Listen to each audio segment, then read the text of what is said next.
Okay, what we're going to look at now is the end of the Cold War. Now, the first little period we're going to look at is called Detente, Detente. And détente basically just means a sort of a relaxation. We're getting along well in détente. It's when countries get along together. They're not allies, but they're not enemies. And that's generally what we call détente.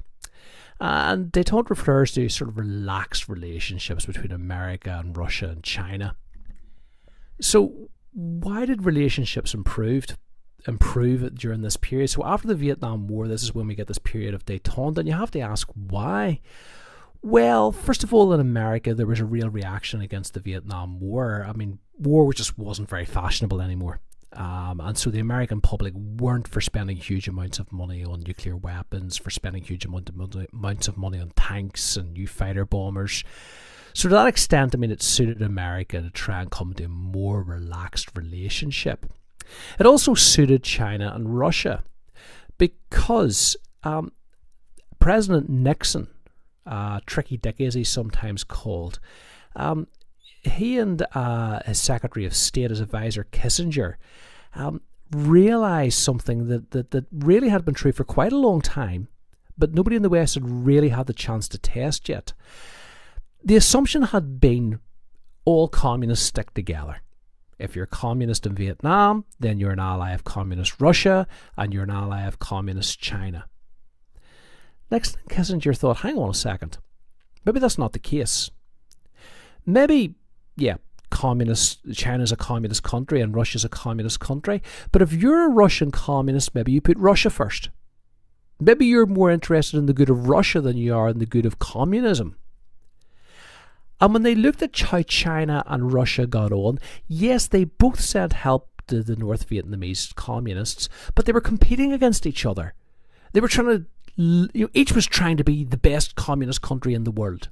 And again, they looked at Cuba and they looked at different places, and they looked at Russia and China were actually competitors. They were competing. So what they did is they basically played the two against each other. They basically made friends with China. They went over and they met Chairman Mao and they made nice with them, and they basically set up trade agreements and they made nice with China. China liked this.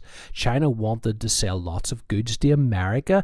America wanted to sell lots of its goods in China.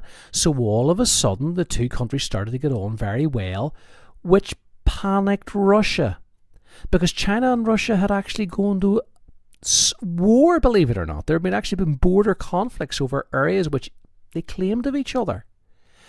And so there had been small border wars between China and Russia, and they didn't like the idea of America and China being allies, so they started to make more friendly with America, so America would make more friendly with Russia.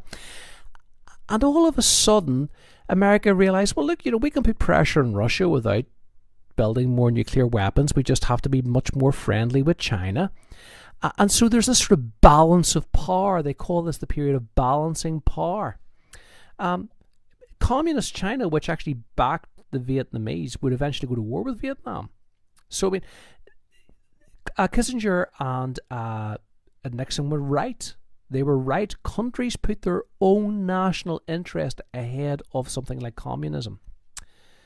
Other reasons were that nobody wanted a big nuclear war, so they wanted to come up with some way of coexisting with each other without actually blowing each other off the face of the planet. And the price of oil went up in the 1970s, and that made it expensive to build huge armies and nuclear weapons and to fuel them. So peace was cheaper. I mean, there were some good things came out of this period. I mean, America dropped its veto and allowed China to join the United Nations. There were visits with China. I mean, it looked like war was becoming less likely. 1972, there was something called the Strategic Arms Limitation Treaty. And that SALT is the easy way to remember them. They're actually just called the SALT treaties. And SALT one was in 1972.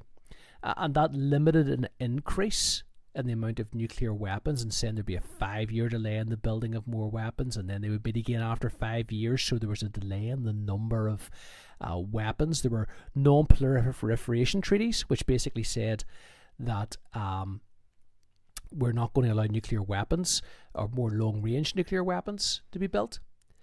There were some sporting events between the two. It was called ping-pong diplomacy, but it was better than what had gone beforehand.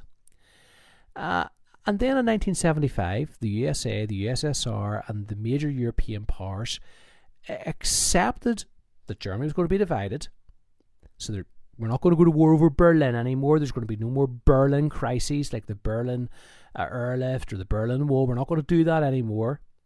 And the Helsinki Agreement also said that people in Eastern Europe should be allowed human rights such as free speech. Now, the Russians made that deal and thought nothing of it. As a matter of fact, that was a seed planted that would lead to the fall of the Soviet Union, that would lead to the end of communism. Because there were people in Czechoslovakia, there were people in Bulgaria and Hungary and Poland and Czechoslovakia in particular, who demanded their right to free speech, which the Russians had guaranteed them in the 1975 Helsinki Agreement. And they began to speak out, and groups like Solidarity in Poland began to speak out for their right to religion, to free worship in the Catholic Church, their right to form their own unions, their right to form their own political parties. Although that would take a long time to achieve. So the Cold War froze again. I mean, the Cold War got a little bit colder again. In 1979, SALT II was signed by Carter and Brezhnev. President Carter took over eventually after Nixon. And President Carter criticised the human rights record in the USSR and other states. Now, the Russians at the time didn't like that, but that probably helped those groups in Poland and encouraged them in Czechoslovakia to think, well, look, it's time to stand up. It's time to stand up for our own rights if President Carter can do it. But it didn't help relationships between the two countries.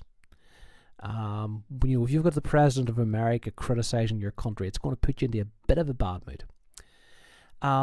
But then in 1979, a militant regime, sort of fundamentalist Islamic regime, took power in Iran. And the Russians were very fearful of something similar happening in Afghanistan. And the pro-Soviet government in Kabul in Afghanistan was under attack. And they sent troops in 1980. And that led to a huge row between Russia and America.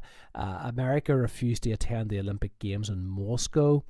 There were all sorts of sanctions, or America refused to do a whole lot of deals with Russia at the time because it looked as if Russia might, if it could get into Afghanistan, then maybe it could get into the Middle East and control the world's oil, was the fear. Now, I mean, there wasn't the slightest chance of that because Afghanistan really became Russia's Vietnam. The Russians really struggled to control Afghanistan. They were fighting against basically the Mujahideen. They were called. Eventually the Mujahideen are a little bit like Al Qaeda.